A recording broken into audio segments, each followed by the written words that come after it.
Y cuando yo cierro mis ojos, mi mayor experiencia, vi al Padre sentado en el trono. Lo vi sentado en el trono. Era un trono grandísimo, un hombre con unas faldas largas, un hombre que el rostro no se le veía, era muy resplandeciente, las manos eran muy grandes. Y yo quedé impresionado, quedé llorando en el suelo, estando en el monte. Esto es una locura. Yo estaba con unos discípulos, ellos se fueron y me dejaron en el monte. Yo me recuerdo que estaban unos días de ayuno. Y cuando me senté a leer las escrituras, el monte comenzó a temblar. Bendiciones a todos los que nos ven en este momento. Le tenemos un podcast, un reel de lo pequeña enseñanza que nuestro Padre Espiritual nos va a dar con estas travesías de ministerio. La pregunta es, ¿cuál es el secreto que usted se ha mantenido estos 3 años de ministerio? Estos 3 años de ministerio han sido fuertes. El primer año, muchos procesos, el segundo año también. Pero lo que no ha mantenido estos 3 años ha sido la oración. Buscar a Dios, estar en el monte, estar en ayuno. Y lo que no ha mantenido fuerte ha sido las escrituras y la palabra. Y una palabra profética que portamos arriba, de que Dios nos va a llevar a cosas grandes. Y estamos creyendo en estos 3 años de ministerio y le hemos seguido creyendo a Dios para las cosas grandes que vienen. En el segundo punto tenemos, ¿cuál es el secreto que lo ha mantenido en este ministerio junto? Ojo, llevar una palabra es un peso. El Padre tiene que tener una vida con Dios. Padre, explíquenos cómo es eso. La vida de oración es muy importante porque el secreto de mantener un ministerio es tener una vida constante en oración.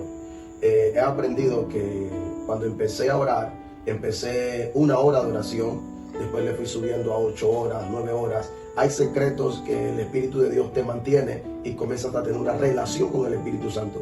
Porque la oración tiene algo, que la oración es una intervención divina en la tierra para intervenir todo, y la revelación, la única manera que tú puedas tener revelación es que tengas intimidad con el Espíritu Santo para tener una palabra fresca y para que una iglesia se pueda mantener. En el tercer punto tenemos algo. Miren, nuestro Padre Espiritual es profeta del cielo y Él tiene que tener algo del cielo que para que Él pueda traer la palabra a la tierra, un maná fresco del cielo. Sabemos que el secreto es saber diferenciar la voz del Padre. Padre, explíquenos. La voz del Padre, para diferenciarla hay que tener una experiencia. Dios comenzó a tratar conmigo con la voz de Dios cuando yo era mundano, no le servía a Dios, y aprendí a escuchar la voz de Dios en el caminar. Me costó aprender a escuchar la voz de Dios porque llegaron momentos en mi vida que me confundía, pero Dios me dijo un día algo: la única manera que tú puedes escucharme a mí, saber que soy yo, es con el discernimiento, porque el discernimiento espiritual te hace separar de lo bueno de lo malo y te hace separar la voz. O sea, es como un colador, de separar lo blanco y lo negro. Entonces, ¿qué es el discernimiento? Para saber la verdad. El discernimiento te hace entender cuando Dios te está hablando, porque tú sientes la presencia de Dios, tú sientes la claridad, tú sientes la libertad, sientes al Espíritu Santo, por el discernimiento del Espíritu Santo. Y la única manera para diferenciar esa voz, hay que tener una amistad, una relación y tener una conexión con el Espíritu Santo. En el cuarto punto, ya culminando esta entrevista a nuestro Padre Espiritual, ya que Él nos habló sobre la voz del Padre, el secreto para poder tener esa palabra del cielo profunda en nuestro oído. Padre, explíquenos, ¿cuál ha sido su experiencia más profunda que ha tenido con Él? La experiencia que ha tenido con Dios, voy a contar una de tantas que no he podido hablar por las redes sociales, esperando el momento, el tiempo de Dios, y creo que en esta ocasión ha sido el tiempo de Dios para que yo pueda hablar algunas de las experiencias. 2 experiencias voy a contar, y son recién. Tengo muchísimas experiencias con Dios, que Dios no me ha permitido ni hablar en la iglesia, ni en el altar, ni en ninguna iglesia, sino que la ha tenido reservada. Tuve una experiencia hace como 15 días estando en el monte. Estaba con un hijo espiritual en el monte, estábamos orando, y mientras estaba orando, leyendo una palabra de Isaías, cuando Isaías vio la falda blanca del Señor sentado arriba, y yo le digo a Dios, quiero ver lo que Isaías vio en las escrituras, que te vio sentado con las faldas largas, los ángeles, los querubines. Y cuando yo cierro mis ojos, mi mayor experiencia, vi al Padre sentado en el trono. Lo vi sentado, el trono era un trono grandísimo, un hombre con unas faldas largas, un hombre que el rostro no se le veía, era muy resplandeciente, las manos eran muy grandes, y yo quedé impresionado, quedé llorando en el suelo. Y una de las tantas experiencias, la segunda experiencia, fue que estando en el monte, esto es una locura, yo estaba con unos discípulos, ellos se fueron y me dejaron en el monte, y yo me recuerdo que estaban unos días de ayuno.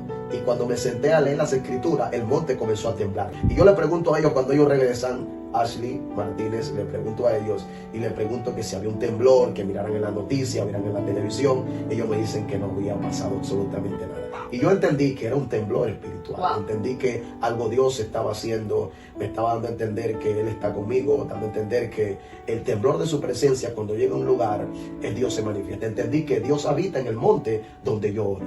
Ya culminando este podcast poderoso que el Padre nos ha permitido aquí con nuestro Padre espiritual, la última pregunta que le vamos a hacer en esta noche a nuestro Padre espiritual aquí es: ¿cuál es el consejo que Él le da a esta generación que se está levantando para que ellos puedan ejercer un llamado pastoral, apostólico, adorador, evangelista, profeta de esta nueva generación que se está levantando? Padre, ¿cuál es el consejo que usted le da para que ellos se puedan mantener como usted lo ha hecho en esta travesía de 3 años? Claro que esta travesía tiene muchos procesos, muchos pasos, muchas cosas que el Padre le ha permitido a nuestro Padre espiritual. Padre, explíquenos eso. ¿Qué secreto usted le da a esta nueva generación que se está levantando con fuego ardiente en nuestros corazones? Lo primero que Dios ha tratado conmigo, me ha hablado conmigo, siempre hay una palabra que mi madre que me trajo al mundo me dice: mantén la humildad, que es lo más importante, porque Jesús mismo dijo de una manera, dice, ser manso y humilde de corazón. Esa es una palabra que tengo recalcada de mi propia madre, que siempre me lo dice. Y también he entendido que hay que morir al orgullo, a la altivez, a la prepotencia. También entender que cuando alguien se está levantando y te pasa, a veces queremos apresurarnos el tiempo y tenemos que esperar el tiempo de Dios, porque a cada uno le llega tiempo y ocasiones en esta tierra. Tú no te puedes acelerar porque viste que otro creció primero que tú y todavía no te ha promocionado Dios. Lo primero que hay que hacer es esperar el tiempo de Dios. Tiempo y ocasión le llegan a todos. Todos los que están aquí, solamente mi deseo es que usted aprenda a descubrir el propósito que tiene en la tierra. Cuando usted sabe que tiene un propósito aquí en esta tierra, usted no va a estar mendigando ni envidiando a otro, porque usted sabe lo que tiene. Aprendamos a ser algo, siempre ser unido, porque Jesús siempre estaba unido. Jesús no estaba desunido. Tenemos que entender esto. Uno de los principios es el amor, que lo mantenga en tu corazón. El cuarto principio, tener una familia en el nombre de Jesús. Dios te guarde.